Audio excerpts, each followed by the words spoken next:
We are so thrilled to be partnering with Hinge. Hinge is the dating app designed to be deleted. As you all know, I'm a huge Hinge advocate as I met my partner of almost 3 years on the app. Even before meeting him, Hinge was always my go-to app because I met more relationship-minded people here and had some great dates. Clearly, I haven't been on the app for a little while, but I re-downloaded it to check out some of the new features. One that stood out to me was the voice prompt, my best friend's take on why you should date me, where your friend can hype you up. Not only does this make the profile creation less daunting, but it's not always easy to see your own green flags. So to test it out, I asked Yue some fun prompts to get her take on what I could put if I was dating again. So the first one, how long have we known each other? What was your first impression of me and how has that changed? Julie and I have known each other for almost 10 years. My first impression of Julie was that she's very social, but I've learned that she has a lot more depth to her beyond the social butterfly that she is. My next prompt, what do you think are my green flags? I would say she's deeply loyal. She believes in love, curious mindset, and she is fearlessly ambitious. And then last but not least, what kind of friend am I? Julie is the kind of friend who will always have your back, no matter what. Damn, that feels nice to hear. So download Hinge and try voice prompts today. Then find someone worth deleting the app for. The DATEABLE podcast is an insider's look into modern dating that the Huffington Post calls one of the top 10 podcasts about love and sex. On each episode, we'll talk to real daters about everything from sex parties to sex droughts, date fails to diaper fetishes, and first moves to first loves. I'm your host, Yue Xu, former dating coach turned dating sociologist. You'll also hear from my co-host and producer, Julie Krafchick, as we explore this crazy dateable world. Happy brunch, everyone. Welcome to this episode of Brunch Talk by the DATEABLE podcast. If you are new to this show, we dive into some of your burning dating questions and we try to answer to the best of our ability. But our other episode, which is during the week, is about a dating topic. So we have experts, we talk to different people about their dating experiences. So they're two different concepts, part of the same brand, DATEABLE podcast. So welcome if you're new to this. It's all under the same umbrella, but this is an opportunity for us to dissect it like we would if we were at brunch together. So just imagine we're all at the table, chowing down on eggs and bacon, dishing about all the good stuff in dating. I remember those days. Pulling up that text, reading it word for word. What do you think he meant by this emoji? We're going a little higher level because we're not there to do that. But, you know, we're getting these messages in from you all. So keep them coming because this is what's top of mind for everyone that's going on. And, you know, you can always go back to the back catalog too and look up some of our popular ones. I think the most popular ones we've done is what's the difference between settling and being picky? Such a good question. Can you stay friends with an ex? And then how do you know if the person is the one? So those have been the top ones that we've done. So go back and listen if you missed them. But this is going to be a good one too. And we were just saying this, Julie and I were just having a conversation before recording this, is that the content performs differently based on the platform. So on TikTok, the X one, you know, can you stay friends with an ex? Yeah. That one blew up, I mean, according to our standards. But then does the one exist? Blew up on Instagram, has so many likes and comments based on our standards. Again, just caveat that. And then on YouTube, it's just like none of them really work. It's weird. It's like really interesting how the platforms differ. But oh well, we'll keep trucking along. We do these. I think these are so much fun. I wish someone was doing these when I was dating. Oh my because God, I had all those burning questions. Yeah, I think regardless of the platform, our number one is how can we deliver content of what our listeners want and need. Yes. So that's what we're really focused on. Number one is, it is funny to see the differences, but we really want to bring the types of questions that are burning for you. That is the goal of this. And the burning question of today is, when is the right time to meet the friends? A timing question. So the submission that we got in, I've been with my girlfriend for 6 months and I've never met any of her friends. She's met a few of my friends a couple of times now. And I'm wondering if there's a reason I haven't done the same with her. And a little fearful that she might be even embarrassed or afraid to introduce me for some reason. How do I broach the topic with her? I love, love, love this topic because it used to drive me fucking insane. There were people I dated who would introduce me to their families like on date number 3, or they would take like a year to introduce me to their friends. Yeah. I think it just depends on how people see the act of introducing you to their friends and family. It's different for everyone. For some people, it's not a big deal. For others, it's a really big deal. And just because you've been together for 6 months, it doesn't really mean that time feeds into whether they should introduce you to their friends and family or not. But at the end of the day, this is a question for your partner. You can phrase it like this. I've really enjoyed our relationship. It would make me feel closer to you if I could meet some of your friends or family, the people you are close to. What do you think about that? Definitely. I don't think you need to be afraid to have this conversation. It doesn't need to be like accusatory or anything that's pointing fingers. You don't need to do any of that. It's a simple question and stating that it would be really nice to like get to know the people in your life. I think you can phrase it that way. I think, like you said, people have such different opinions of what this step means, but also people have different relationships with the people in their lives. We obviously don't know because we didn't get that information. Do they even have friends that live close by? Are they super close with these people, or are they more like friendly acquaintances that don't mean that much to them? All that is such a factor as well. Like I'm thinking about like even with my partner, some of his friends ended up just visiting within 2 months of us dating. So that's why I met them. But then if, let's say they hadn't visited for another 6 months, like that would have changed the timelines just because of the fact that they weren't super close by. So a lot of times there's other factors that really don't have to do with you in the relationship. So I think just understanding their dynamics with friends and family the best possible, what it means to them, just how they even are. I think, 6 months, it's a good time. It's not nothing, but it's still like, when did, you actually define this relationship? Like, how much have you been seeing this person? Let's say the first 3 months, like you were only seeing each other once a week. It might not actually be that much time in the scheme of things. So I think the timing is hard too, because we always gravitate to putting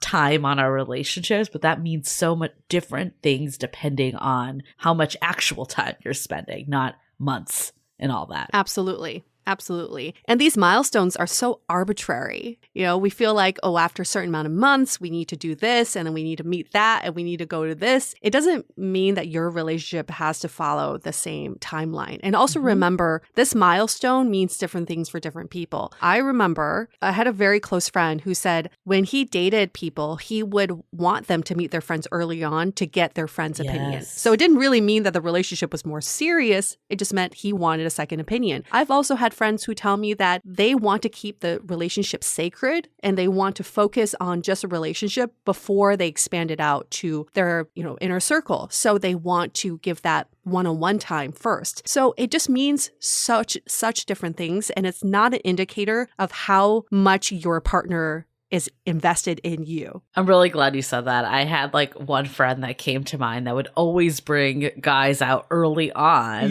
You probably know who I'm talking about. And there got to a point that I said to her, I was like, can you just tell me when it's serious? Because I'm really sick of like investing in these people I'm never going to see again, So maybe this person swung that far in the past and doesn't want to do that now. Again, we have no idea what is going on for them, but I also don't want to minimize that it can feel hurtful. Like I definitely had a situation with, a past partner that I feel like he didn't he didn't make that effort as much as I did. But part of it was that he just wasn't as close to people as I was, and they didn't live as close by. So there were those other factors there. But I think like being brought in a little more, and in today's world, there are ways that you can do it. Like you could meet someone virtually. Like when they do visit, you could make an effort to make sure that person is there. Or even if you're serious, you could go visit people together. Like there's a lot of ways that you can make it happen. So I don't want to say it's an excuse, but I also never really like put it down as a conversation. I just avoided it and made it something that I like was upset about, but never brought up. So I think,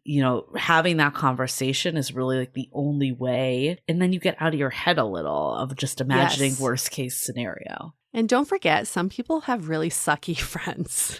Yeah. Okay. I mean, they might be scared that they're going to they don't want to scare you away.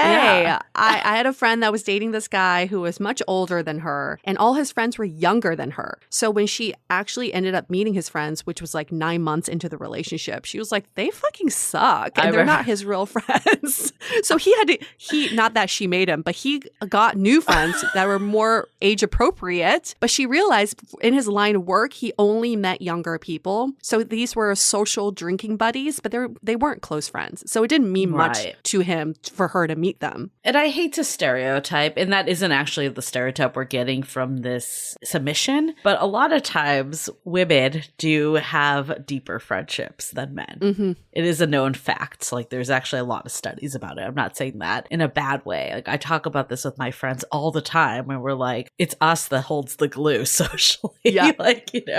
There's the best SNL skit of like all these women that are bringing their boyfriends to like a boyfriend park, like a dog park, so they can like engage with other men and start having conversations. Because, they just, there is something the older you get, men, again, I'm stereotyping, but it is backed up by data, that it's just something that's not as ingrained, and a lot of time they do look for their partner for that social support. Mm-hmm. So I think really understanding where they're coming from, and are these just like friends that they like drink with or watch sports with? Maybe that isn't someone that's super essential that you meet, Yes. Or you start creating new friendships together. There's something very meaningful about these are the friends that we met as a couple, and that's something really fun to do. And also sometimes in relationships, you could inspire, or the other way around, you can inspire your partner to reconnect with their friends, because it makes some people realize that relationships are very important and they want to reconnect with that like childhood friend or someone from their past. And that's really fun too. So again, like everyone has such different friendships and there's no way of judging. We just can't judge. We have to just keep an open mind. But in this submission, it sounds like it is important for you to meet your partner's friends. Yes. So it is important then to vocalize that and frame it in a way of, I want to meet the people who mean the most to you so I can feel a part of your life and I can feel closer to you. If your partner's not accepting of that, there's something wrong with that relationship, right? If they're not willing to open that door, then I think that's a major red flag. Right. To at least have a conversation with you of why this isn't happening. But I think getting clear of what this means to you. Is it what you were just saying, Yue, to like be part of your life and not coexist, but be more unified? Is it that it feels like a step? Is it feel like you want them to be proud that they're with you? Like, what is it that's the root of why this is bothering you? And I think coming at it that way with the partner can be a really good way to frame it, because even if it's, look, like I really like you and, I could see this relationship going somewhere, and it almost kind of makes me feel, a little insecure sometimes, like that you're not on the same page because I haven't met your people. Like you could say something like that, and that's not blaming them. It's just stating how you're feeling. There's nothing wrong with that. And again, if someone diminishes how you feel, like that is so many other issues beyond just meeting your friends. You don't want to meet that person's friends. It's no longer about the friends. You may also find that when you open up this conversation, your partner could say, oh, I was scared to introduce you to my friends because I didn't want you to think we were moving too fast. I didn't want to scare you away. I wasn't sure if you were ready for that step. We can't be mind readers, but there's just so many different scenarios that could play out. And if you don't have a conversation, you're just going to spin with all the different ideas you have about why your partner's not introducing you to their friends. Yeah. Let's hold that thought for a few messages. This episode is sponsored by Via. We all know there are things that can help set the mood in the bedroom, but did you know a little THC could also do that? Yes, Via has developed a unique blend of pleasure-enhancing cannabinoids, libido-strengthening herbs, and a low dose of THC all into one mind-blowing gummy called High Love. This gummy, wow, it will awaken your senses, increase blood flow, and intensify any sexual experience. I've been pleasantly surprised by the High Love gummies because it is just the right amount of THC for me to have a good time without feeling sleepy. And hey, if THC is not your thing, Via also offers a wide array of other gummies without it. And everything legally ships in 50 states with discreet packaging directly to your door. So if you're over 21, you can get 15% off and a free pack of award-winning Dreams THC plus CBN sleep gummies with our exclusive code DATEABLE at viahemp.com. That's VIIAHEMP.com. Let the gummies work their magic. Head to viahemp.com and use the code DATEABLE to receive 15% off and one free sample of their Sleepy Dream gummies. That's viahemp.com and use the code DATEABLE at checkout. Take your passion and pleasure to a whole new level with high love from Via Hemp. This episode is made possible by Armoire. Armoire makes getting dressed easy. With a clothing rental membership from Armoire, build the perfect wardrobe with brands that are high quality, unique, and recommended just for you. All you have to do is take a 5-minute style quiz and select items from your dynamic, personalized closet. The styles show up at your door in as little as 2 days. Then when you're ready for new clothes, just swap them out. Listen, I live in Southern California. There is absolutely no need for puffer coats or any sort of those winter jackets. But when I travel anywhere else in the world in these cold months, I'm often burdened with the task of getting winter clothes. And now with Armoire, I can just rent my winter wardrobe. It's brilliant. Right now, our listeners can give Armoire a try and get up to 50% off their first month. That's up to $125 off. Just visit armoire.style/dateable. That is armoire.style, spelled ARMOIRE.style/DATEABLE to get up to 50% off your first month and never worry about what to wear again. Try Armoire today. As you know, I recently left my corporate job and I've been in total recovery mode, all about self-care. One of my new routines is the nighttime shower before bed. There's just something about washing away the day and that reflection that's been super helpful for me. I've been using one of our partners, Osea's Mega Moisture Duo. This combo body oil and body lotion are so freaking incredible. It literally feels like I'm at a spa. I realized that the secret is seaweed and other skin level ingredients that are normally reserved for face products. And that's why I was so excited when Osea became one of our partners. And, you know, we're so grateful for partners like this because one, they keep the show going, but they're also super good for all of our listeners and for our own well-being. So if you want to have that nighttime bliss like I am doing, you can get 10% off your first order site-wide with code DATEABLE at oseamalibu.com. You'll get free samples with every order and free shipping on orders over $60. So head to oseamalibu.com and use the code DATEABLE for 10% off. Let us know which products you end up going with. Share them in social. Super excited to see what you end up choosing. I know that this submission is about friends, but I do kind of want to talk about family too. Because I think friends is chosen family in some cases. Again, everyone's definition is different. And family, I think, is an interesting beast too, because everyone's relationship with their family is very different. I've had friends that are like, oh yeah, I introduce everyone to my parents. And, you know, like they don't, like if we do break up, they don't care. They're just like, oh, it's cool to meet that person. And then other people, like how I feel about it, it's like a big step. Like I only have like introduced like one person to my parents, you know, it's a big thing for me. So it really just depends so much. And yeah, I'd love your thoughts too on introducing to parents and how you see that. To me, it's a big deal to have family approval. And even though I'm an independent woman and I should be able to make my own decisions, if my parents don't like my partner, I just don't see it happening for the long run. It could be a fun thing, but it's not a lifelong thing. So for me, it's like once the relationship gets to, like we've defined the relationship, it is, for me, it's that time to introduce them to my parents. Now, I have not met my partner's parents because they live in a different country. And because of COVID, I have not been able to meet them. We've done video call, but yes, even to my partner, he's like, you know, that's like the one thing missing for us is that you have not met my parents. So it feels like it's a very important step for him too. Yeah. No, I think, you know, for me, I introduced my current partner to my parents maybe earlier than I would have if I was looking at timelines. But a big part of it was that they planned a trip out here. So I was kind of like, well, I do want him to meet my parents, and it's kind of weird if he doesn't meet them when they come. Yeah, I can't hide him. Yeah. And I'm like, in my mind, would I have actually chosen like 3 more months from that? Probably. Mm-hmm. But, you know, that's what kind of unfolded. And at some point too, as the person, like I think a lot of us are afraid to like introduce people to our friends and family, because if it doesn't work out, then you're like, oh, then I have to like explain like where this person went that now has like a face behind them. So I do think there is an aspect of that could be a very real fear for this person's partner. And I think sometimes though, as the person with the fear, you need to kind of just take a risk. Yeah. For me, I was like, you know, it's now or who knows when. Like, I don't know when they're coming back.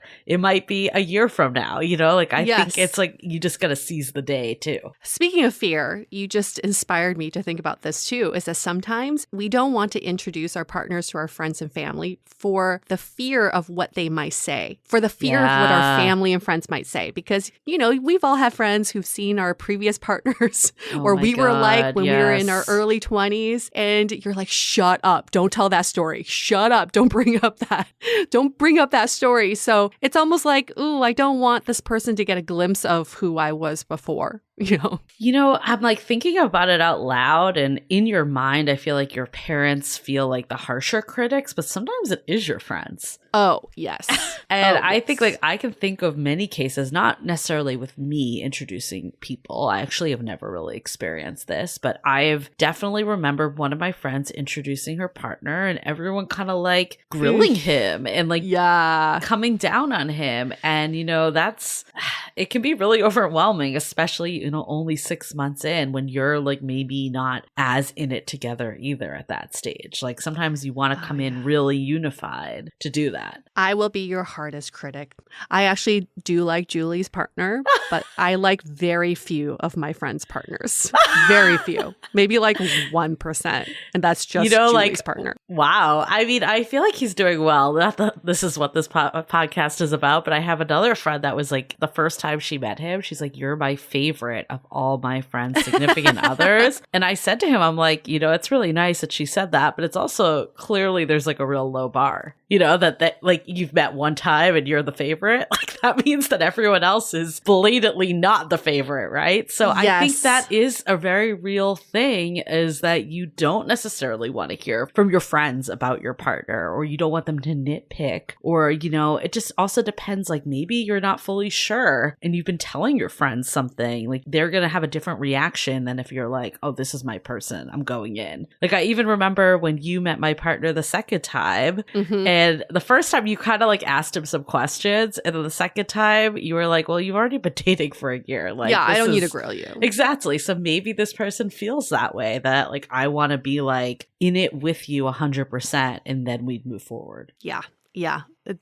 absolutely. Absolutely. But yes, I will be your harshest critic. And I also think, to me, there's nothing more embarrassing than telling your friends about your partner, maybe some of the problems or fights you've had, and then introducing them, because all they see is like the negatives, right? So I feel like sometimes you have to get your relationship to a really good place before you can introduce them to your friends, because otherwise your friends are always going to be by your side. And if you told your friends about that one time he did this and that, they're never going to forgive that. Fuck, we should do an episode about that. Like, how much do you tell your friends? Because that's a good topic. Nothing. Tell nothing.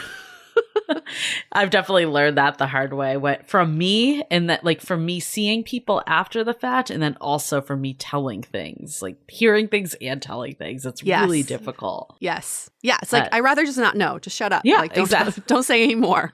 But then you also like want to be there and you need support. So it's a tricky one, but we'll do that one as another brunch. Okay. Yes. There we go. Brunch talk next week. Let's go. We'll save that one. But yeah, I think like what we've learned from this is that, you know, there is some complexity to it. Having that open conversation is never going to hurt, as long as it's phrased in a way that's inviting, sharing your feelings, not accusing them of anything. Like all of that is going to just be a way to progress the relationship forward, even if it isn't meeting someone per se. Like I think really getting to the root, and also just learning about them more when you hear about their relationships with their family and friends, will tell you so much about your partner and help you to understand and see things from from their light. I'm saying this as a reminder to myself as well. But sometimes you get so occupied of what you want and how you want to like move the relationship that you forget that there is another person there that has all the same fears, insecurities, qualms, like all the stuff that you also have, but maybe it shows up in a different way for them. It's so important to just get that out, and then you don't have to make these assumptions that maybe they're embarrassed or afraid or whatever. You'll just know what the reason is. Yeah, just having that open communication. And then also you just remind me of something. It's like you can ask your partner, who are some of the closest people in your life? And if they bring up, oh, my friend Susie she's very close to me. You could say something like, I would love to meet Susie one day. She sounds awesome, right? That's not like, why aren't you introducing me to your friends? It's like, I would love to meet these people in your life. I remember having that conversation with my ex and him like, oh, I didn't know you like wanted to meet my parents. Right. Yes. And I think, like I should have said that like months ago, just like really like to meet them. I think so many times we're waiting for that other person to make that step where they can't be mind readers. What we've learned from this episode and all of Dateable is that even in the most healthy, secure relationships, we're never like fully on the same page because we're two different people that process things differently. So we're never going to be like 100% in lockstep. We might be like 90%, but we're never going to be 100% just because we're not carbon copies of each other. So the more that we can just state what we're looking for and what's important to us, the better, in addition to understanding where they're coming from.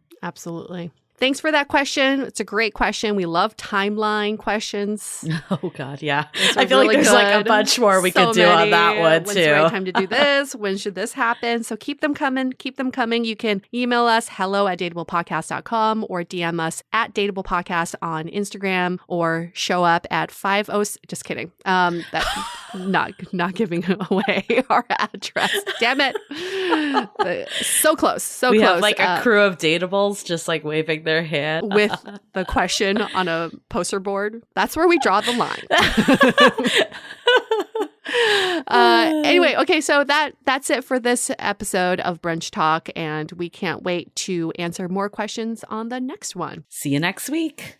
The Dateable Podcast is part of the Frolic Podcast Network. Find more podcasts you'll love at frolic.media/podcasts. Want to continue the conversation? First, follow us on Instagram, Facebook, and Twitter with the handle @DateablePodcast.